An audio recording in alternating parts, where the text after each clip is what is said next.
வணக்கம். Welcome to foods of India. ஒரு சில சாப்பாடு நம்மளுக்கு ரொம்ப சாப்பிட்ணுன்னு ஆசையாக இருந்தால் கூட அந்தந்த சீசனில் மட்டும்தான் அதை நம்ம சமைச்சு சாப்பிட முடியும். அந்த வகையில் இன்றைக்கி நம்ம பலாக்கொட்டையை வச்சு ஒரு சூப்பரான டேஸ்ட்டில் பலாக்கொட்டை கிரேவி எப்படி ரெடி பண்ணுறதுன்னு இந்த வீடியோவில் பார்க்கலாம். நம்ம வீட்டில் எப்படியும் பலாப்பழம் வாங்கி சாப்பிட்ருப்போம். அந்த மாதிரி சாப்பிடும்போது அதில் இருக்க கொட்டையெல்லாம் தூக்கி எறிஞ்சிடாமல் இந்த மாதிரி எடுத்து வச்சுக்கலாம். இப்போ அந்த மாதிரி நான் எடுத்து வச்சுருக்க பலாக்கொட்டை 1/4 கிலோ அளவுக்கு இருக்குது. பலாக்கொட்டையோட தோலை எப்படி ஈஸியாக எடுக்கலாங்கிறத நம்ம ஏற்கனவே பலாக்கொட்டை வறுவல் வீடியோவில் சொல்லியிருக்கோம். அந்த வீடியோட லிங்க் கீழே டிஸ்கிரிப்ஷனில் இருக்குது. இப்போ அந்த மெத்தடில் நம்ம பலாக்கொட்டையோட தோலெல்லாம் எடுத்துட்டு நம்ம தேவையான சைஸில் இந்த மாதிரி கட் பண்ணி எடுத்து வச்சுக்கலாம்.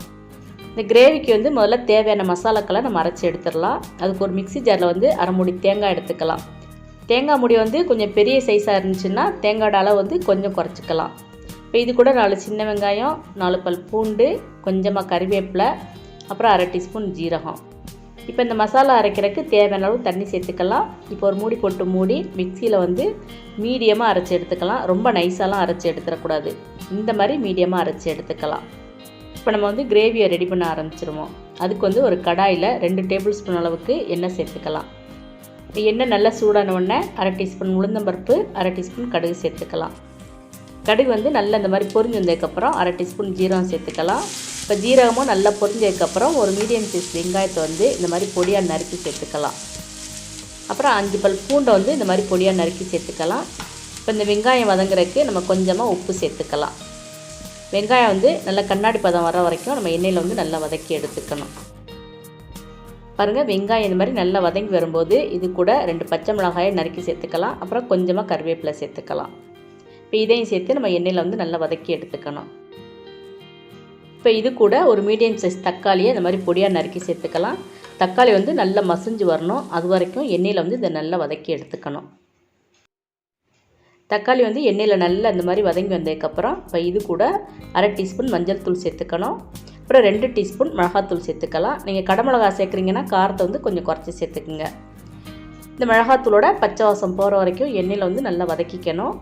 ஒரு நிமிஷம் எண்ணெயில் அடுப்பை மீடியம் ஃப்ளேமில் வச்சு நல்லா இந்த மாதிரி வதக்கினதுக்கப்புறம் நறுக்கி எடுத்து வச்சுருக்க பலாக்கொட்டையை இது கூட சேர்த்துக்கலாம். இந்த கிரேவிக்கு தேவையான அளவு உப்பு இந்த டைம் நம்ம சேர்த்துக்கலாம். இப்போ இது எல்லாத்தையும் சேர்த்து நல்லா இந்த மாதிரி கலந்து விட்டதுக்கப்புறம் பலாக்கொட்டையை நல்லா வேக வச்சு எடுத்துக்கணும். நான் 2 கப் அளவுக்கு தண்ணி சேர்த்துக்கிறேன். நீங்கள் ஏற்கனவே பலாக்கொட்டையை வேக வச்சு எடுத்து வச்சுருக்கீங்க அப்படின்னா 1/4 கப் அளவுக்கு தண்ணி சேர்த்துக்கிட்டால் போதும். இப்போ நல்லா இதை கலந்து விட்டு ஒரு மூடி போட்டு மூடி பலாக்கொட்டையை 10 நிமிஷம் நல்லா வேக வச்சு எடுத்துக்கணும். நடுவில் ஒரு தடவை அல்லது 2 தடவை நம்ம மூடியை திறந்து அதை நல்லா கிளறி விட்டுக்கணும். அடுப்பை நம்ம மீடியம் ஃப்ளேமில் வச்சே நல்லா வேக விட்டுக்கலாம். பலாக்கொட்டையை வேக வச்சு 5 நிமிஷமாச்சு. இப்போ மூடியை திறந்து ஒரு தடவை நல்லா இந்த மாதிரி கலந்து விட்டுக்கலாம். இப்போ திருப்பி நம்ம மூடி போட்டு இன்னொரு 5 நிமிஷம் அதை நல்லா வேக வச்சுக்கலாம். இந்த 10 நிமிஷத்துக்குள்ளே பலாக்கொட்டை நல்லா வெந்து வந்துடும். அப்படி பலாக்கொட்டை வேகலை அப்படின்னா கூட 2 நிமிஷம் வச்சு வேக வச்சு எடுத்து வச்சுக்கலாம். பலாக்கொட்டையை வேக வச்சு 10 நிமிஷமாச்சு. இப்போ மூடியை திறந்து இதை நல்லா கலந்து விட்டுக்கலாம். பலாக்கொட்டை இந்த டைம் நம்ம செக் பண்ணி பார்த்துக்கணும். எனக்கு பலாக்கொட்டை அந்த 10 நிமிஷத்துலேயே நல்லா வெந்து வந்திருக்கு. கொஞ்சம் முத்தின பலாக்கொட்டை இருந்துச்சுன்னா வேறுக்கு கூட கொஞ்சம் டைம் எடுத்துக்கலாம். இப்போ இந்த டைம் நம்ம அரைச்சி வச்சுருக்க அந்த மசாலாவை இது கூட சேர்த்துக்கலாம். தேவைப்பட்டால் கொஞ்சமாக தண்ணி சேர்த்துக்கலாம். இப்போ இந்த கிரேவியையும் இந்த மசாலாவையும் நல்லா இந்த மாதிரி கலந்து விட்டுக்கலாம்.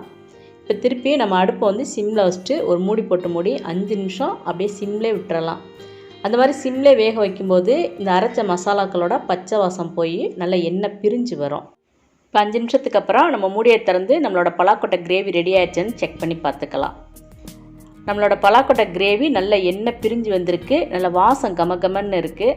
இந்த டைம் இதை நல்லா கலந்து விட்டு நம்ம அடுப்பை ஆஃப் பண்ணிடலாம். அவ்வளோதான். இப்போ சூப்பரான டேஸ்ட்டில் நம்மளோட பலாக்கொட்டை கிரேவி ரெடியாக இருக்குது. இந்த பலாக்கொட்டை கிரேவியை நீங்கள் சாம்பார் சாதம், ரசம் சாதத்துக்கெலாம் சைட் டிஷ்ஷாக எடுத்துக்கலாம். அதே மாதிரி இட்லி தோசைக்கும் சைட் டிஷ்ஷாக எடுத்துக்கலாம். சூப்பராக இருக்கும். சாதாரணமாக பழப்பழத்தெல்லாம் சாப்பிட்டுட்டு தூக்கி போடுற ஒரு கொட்டை தானே அப்படின்லாம் நீங்கள் அசால்ட்டாக நினைக்க வேண்டாம்.